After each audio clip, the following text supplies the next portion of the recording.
प्यारे छात्रों नमस्कार।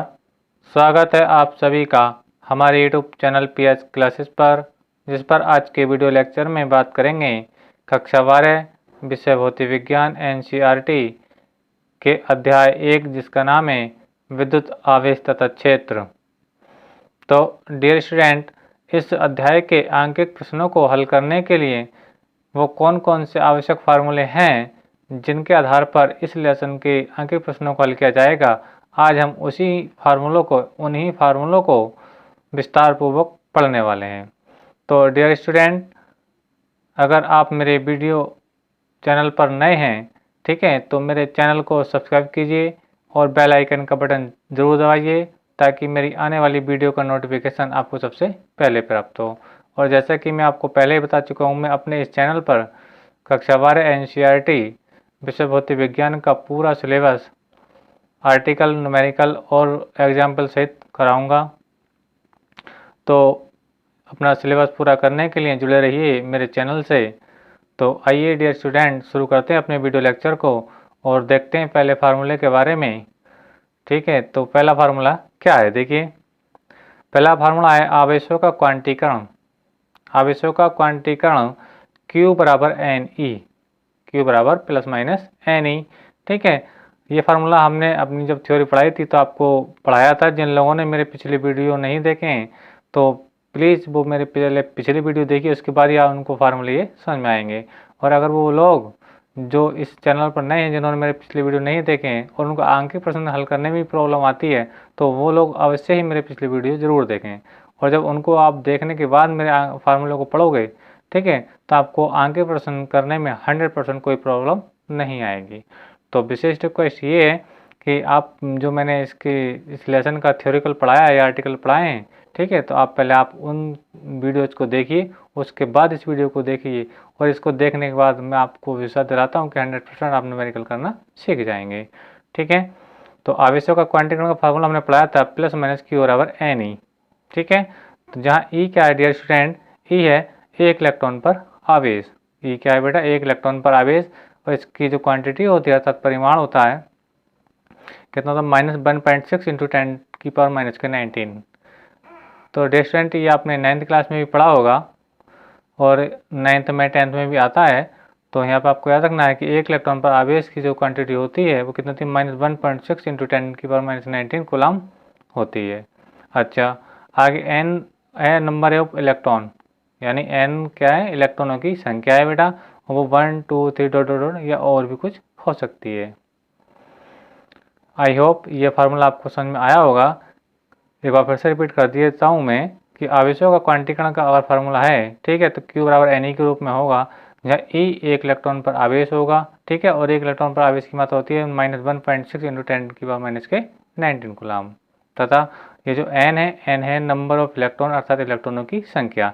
n का 1 2 3 4 और ये आगे कुछ भी हो सकता है। ठीक है, तो आई होप ये फार्मूला आपको क्लियर हो चुका होगा। ठीक है, और इस फार्मूले पर जो न्यूमेरिकल हैं वो किस प्रकार सोल्व होंगे, ठीक है, तो मैं अभी आने वाली वीडियोज़ में बताऊंगा। ठीक है, फिलहाल आपकी जिम्मेदारी ये है, आपका कर्तव्य ये है कि आप ये जो फार्मूला है, ठीक है, या और भी जो फार्मूला मैं पढ़ाने वाला हूँ, आप उनको अवश्य याद कर लें, क्योंकि अब जो मेरा आने वाला वीडियो होगा वो डायरेक्टली न्यूमेरिकलों के बारे में होगा। ठीक है, जिसमें न्यूमेरिकल्स भी होंगे, आपके एग्जाम्पल्स भी होंगे आपकी बुक के। ठीक है, तो आंकिक प्रश्नों को हल करने के लिए, अच्छी प्रकार से हल करने के लिए सूत्रों को अवश्य याद करें। ठीक है, और विशेष रिक्वेस्ट कि आप पेंसिल कॉपी लेकर के बैठें, नोट्स मेरे साथ बनाएं। ठीक है, अगर आप नोट्स नहीं बना रहे हैं तो आप बहुत बड़ी भूल कर रहे हैं, इसलिए आपकी सुविधा के लिए मैं आपसे बोल रहा हूँ कि आप अपना नोट्स अवश्य बनाएं ताकि उससे आपको बहुत ज़्यादा बेनिफिट मिलने वाला है। ठीक है, आइए पढ़ते हैं अपने दूसरे फार्मूले के बारे में। दो स्थिर बिंदु आवेशों के बीच लगने वाला आकर्षण अथवा प्रतिकर्षण बल अर्थात कूलाम का नियम भी हमने पढ़ाया था, उसी से रिलेटेड टॉपिक है। तो उसमें F का जो मान आता है बता 1/4πε0 Q1 Q2 R²। ठीक है, जिसका डायग्राम कुछ मैंने इस टाइप से बना करके समझाया था आपको जब मैंने कूलाम से लॉ प्रूफ कराया था। ठीक है, ये Q1 Q2 दो आवेश हैं, दूसरे से क्या है बेटा, R दूरी पर स्थित हैं। ठीक है, तो बल का जो परिमाण होता है आवेशों के गुणनफल के समानुपाती होता है और उनके बीच की डिस्टेंस होती है इसके वर्ग के व्युत्क्रमानुपाती होता है। ठीक है, और इस बल की जो दिशा होती है वो दोनों आवेशों को मिलाने वाली रेखा की सीध में होती है। ठीक है, अगर दोनों ये चार्ज पॉजिटिव हैं, ठीक है, तो बल कैसे होगा, प्रतिकर्षण का होगा, क्योंकि हमने आपको पढ़ाया था कि समान आवेश हमेशा एक दूसरे को प्रतिकर्षित करते हैं। ठीक है, अगर एक पॉजिटिव है और एक नेगेटिव है अर्थात विपरीत आवेश है, ठीक है, तो इनके बीच जो बल होगा बेटा वो आकर्षण का होगा। ठीक, बात समझ में आई। अभी मैंने आपका एफ की डायरेक्शन इधर को दिखाई है और एक एफ इधर को दिखाया है। इसका मतलब क्या है डियर स्टूडेंट, क्योंकि ये जो Q1 है और ये जो Q2 है बेटा क्या है, ये पॉजिटिव है, और जब ये पॉजिटिव है तो इनके बीच में बल कौन सा लगेगा, प्रतिकर्षण का लगेगा, यानी ये इस और को रिपेल करेगा, ये इस और को रिपेल करेगा। ठीक है डियर स्टूडेंट, तो फार्मूला क्या रहेगा, F is equal to 1/4πε0 Q1 Q2/r², Newton बल का मात्रक। ठीक है, और डियर स्टूडेंट एक बात और याद रखें, ये जो 1/4πε0 है, ये जो 1/4πε0 आपको दिख रहा है, यानी ये कोएफिशिएंट वैल्यू दे रखी है। ठीक है, जब हम न्यूमेरिकल को सॉल्व करेंगे, ठीक है बेटा, तो इसकी जगह हम क्या लिखेंगे, 9.0 × 10⁹। एक बार फिर समझिए, जहाँ 1/4πε0 बराबर क्या रहेगा आपका 9.0 × 10⁻19 रहेगा मान। ठीक है, इस बात याद रखें, 1/4πε0 की जगह आप क्या वैल्यू पुट करेंगे न्यूमेरिकल को हल करते समय, 9.0 × 10⁹। ठीक है, जैसे कैसे देखिए मैं समझाने का प्रयास किया हूँ, जैसे F इजिकल टू 1/4πε0। अब देखिए मैंने इसको यहाँ पे साइलेंट कर दिया, यानी इसकी जगह मैंने क्या लिखा 9.0, लेकिन 9.0 9 लिख लेंगे तब भी कोई अंतर नहीं है, और 0 लगा लोगे तब भी कोई बात नहीं है। ठीक है, तो इसका मान क्या रहेगा 9.0 × 10⁹, यानी ये जो आपकी राशि है 1/4πε0, इसकी जगह क्या जाएगा 9.0 × 10⁹। ठीक है, और ये Q1 Q2/r² है बेटा, वो अभी भी आपका ऐसे ही है। ठीक है, और इसे कूलाम का नियम भी कहते हैं, यानी कूलाम के नियम का ही फार्मूला है। आपको याद आ रहा होगा, जिन लोगों ने मेरे पिछले वीडियोस देखे हैं वो देखते ही समझ गए होंगे हाँ सर क्या बोल रहे हैं। ठीक है, तो इस बात को याद रखें, 1/4πε0 का जो मान रहेगा 9.0 × 10⁹ रहेगा। ठीक है, और इसी की जगह मैंने इस वाले को रखा है 9.0 × 10⁹। ठीक है, और सेम फार्मूला ये जो गति है, और जो न्यूटन है वो मैंने n से लिख दिया है। ठीक है, आई होप ये फार्मूला भी आपको समझ में आया होगा। आइए अब चलते हैं अपने नेक्स्ट टॉपिक की ओर, निर्वात की विद्युतशीलता यानी ε0 का मान। विशेष याद रखना बेटा, ये बहुत इंपॉर्टेंट बात है कि निर्वात की विद्युतशीलता यानी ε0 का जो मान होता है वो होता है 8.854 × 10⁻⁻12 कूलाम स्क्वायर प्रति, या ये कहिए न्यूटन इनवर्स और मीटर स्क्वायर इनवर्स। बात समझ में आ रही है, यानी इसका ये यूनिट रहेगा कूलाम स्क्वायर, और सी का मतलब कूलाम है। ठीक है, याद रखें सी का मतलब क्या कूलाम, और एन का मतलब है न्यूटन, और मीटर स्क्वायर का मतलब है मीटर, यानी डिस्टेंस का जो मात्रक होता है। ठीक है, तो न्यूटन इनवर्स और मीटर की पावर -2। बात समझ में आ रही है, तो इसका मात्रक रहेगा ε0 का कूलाम स्क्वायर, न्यूटन इनवर्स और मीटर की पावर -2। ठीक है, और इसकी जो वैल्यू रहेगी ε0 की 8.85 × 854 × 10⁻⁻12, यानी जो हम न्यूमेरिकल सॉल्व करेंगे तो ε0 का हम मान हम बेटा कितना रखेंगे 8.854 × 10⁻⁻12 है। ठीक है, तो आई होप ये भी आपको समझ में आया होगा। ठीक है, ये तो इसकी वैल्यू है, बस आपको यही याद रखनी है। अच्छा, नेक्स्ट फार्मूला है आपका विद्युत क्षेत्र की तीव्रता। विद्युत क्षेत्र की तीव्रता हमने पढ़ाई है आपको। ठीक है, क्या पढ़ाई डेफिनेशन में आपको फिर से रिकॉल कर देता हूँ कि वैद्युत क्षेत्र के भीतर किसी बिंदु पर रखे परीक्षण आवेश से लगने वाले वैद्युत बल तथा परीक्षण आवेश के अनुपात को उस बिंदु पर वैद्युत क्षेत्र की तीव्रता कहते हैं, इसे प्रदर्शित करते हैं। ठीक है, तो ये मैंने फार्मूला पढ़ाया था वहाँ पे E = F1 Q0।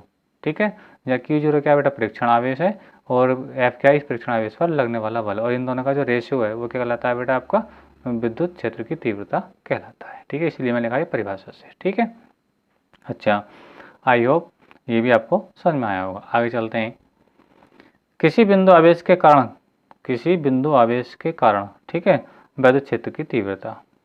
बस मेरे किसी बिंदु आवेश के कारण वैद्युत क्षेत्र की तीव्रता क्या होती है, E = 1/4πε0 Q/r², Newton coulomb inverse, या न्यूटन प्रति कूलाम भी इसको बोल सकते हैं। बस में आई, एक बार फिर समझें कि अगर हम किसी बिंदु आवेश के कारण यानी तीव्रता निकालेंगे तो E बराबर आएगा 1/4πε0 Q/r², न्यूटन प्रति कूलाम। और जहाँ ये 1/4πε0 है, ठीक है बेटा, इसकी जगह हम क्या वैल्यू लिख सकते हैं, इसकी जगह हम लिख सकते हैं 9.0 × 10⁻⁹। बस मेरे जैसे मैंने अभी आपको बताया था। 1/4π∼0 की जगह हम क्या लिखेंगे न्यूमेरिकल हल करते समय 9.0 × 10⁹ ठीक है। तो इसकी जगह हम क्या लिख सकते हैं 9.0 × 10⁹ ठीक है।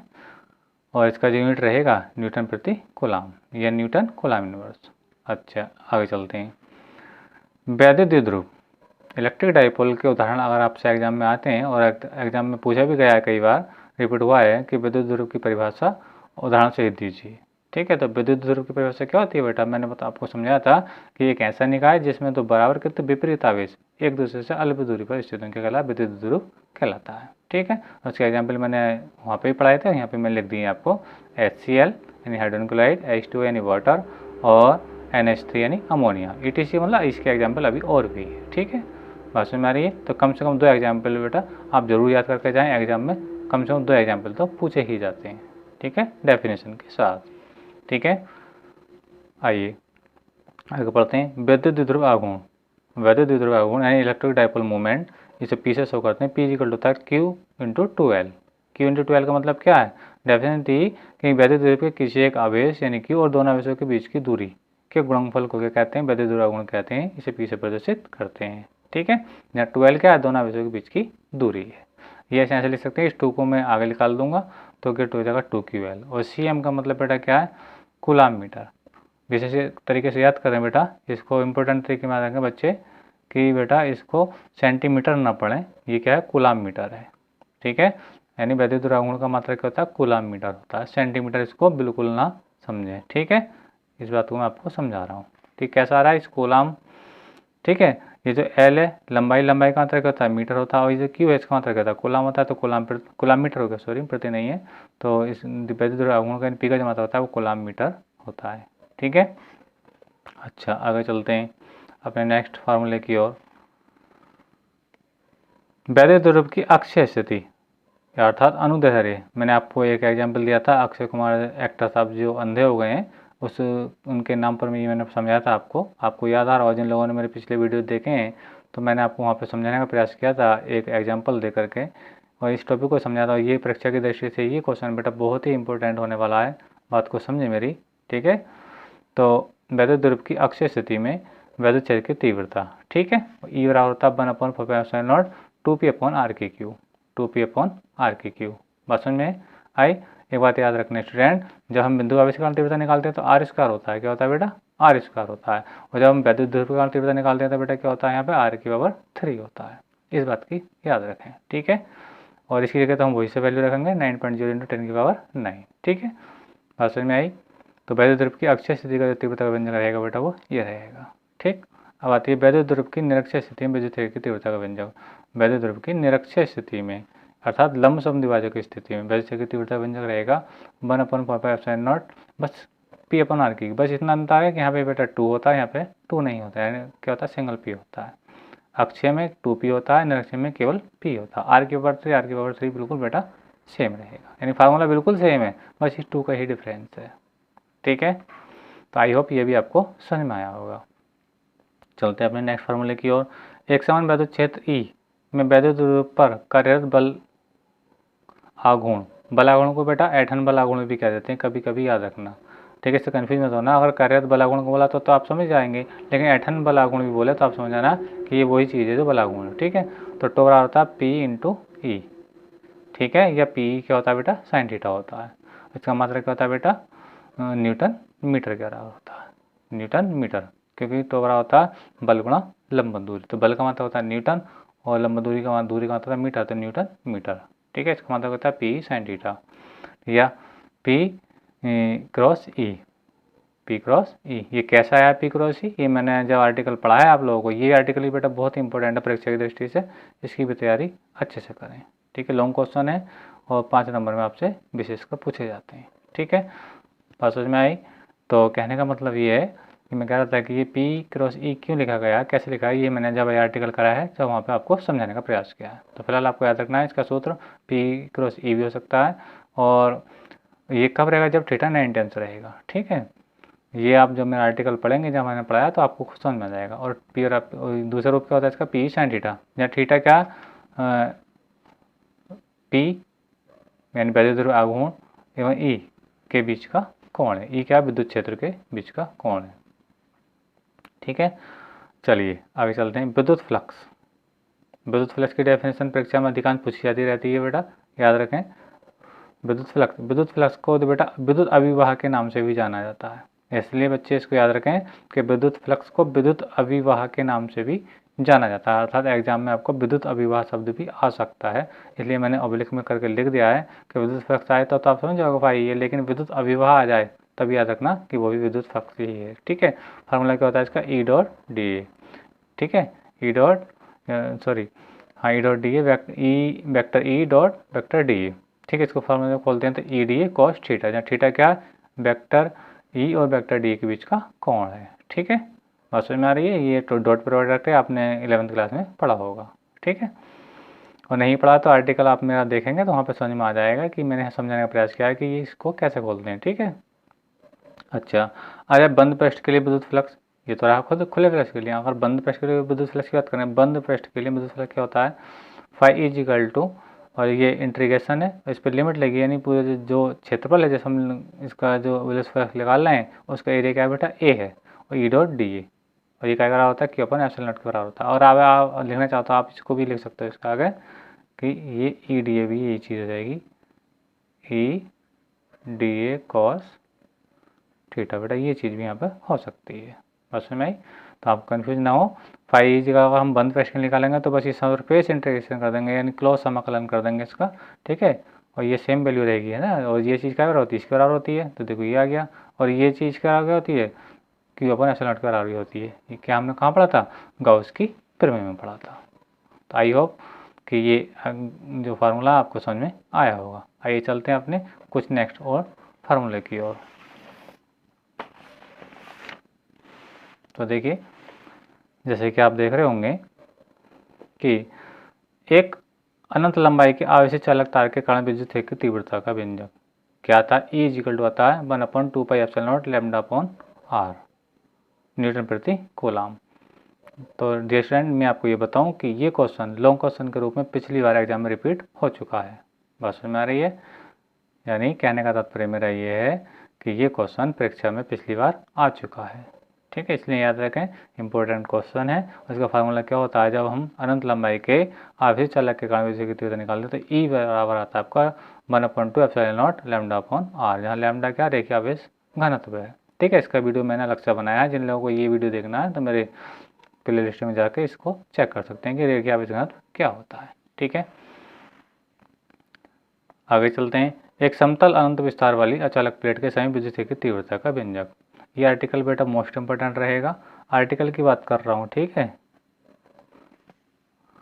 तो इस आर्टिकल की तैयारी अवश्य करें। ठीक है, वैसे तो सारा सिलेबस इंपॉर्टेंट है, लेकिन फिर भी उसी में से कुछ भी और खास जो मुझे लगता है मैं उसमें बताने का प्रयास कर रहा हूँ। ठीक है, तो एक समतल अचालक प्लेट मैंने पढ़ाई थी। ठीक है, अनंत विस्तार वाली अचालक प्लेट के समीप विद्युत क्षेत्र की तीव्रता जो आती है वो ई इक्वल टू होते हैं सिग्मा अपॉन 2 एप्सिलॉन नॉट के बराबर आती है।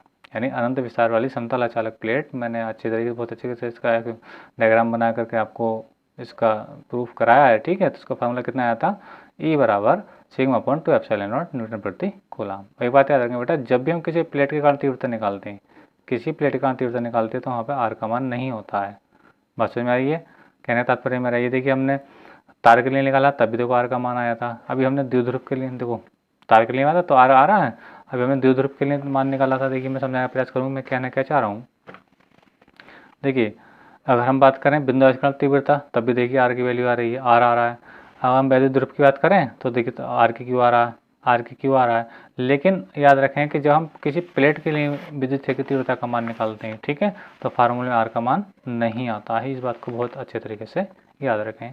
तो यहाँ पर मैं समझाने का प्रयास किया है कि समतल अचालक प्लेट के कारण तीव्रता आई थी अपनी, वो क्या थी? E equal to sigma upon 2 epsilon naught के बराबर आई थी। ठीक है, और यहाँ पे याद रखें कि यहाँ पे आर का मान देखिए नहीं है यहाँ पे। ठीक है, फार्मूला लगाते समय याद रखें जब प्लेट के लिए तीव्रता निकाली तो वहाँ पे आर का मान नहीं आएगा।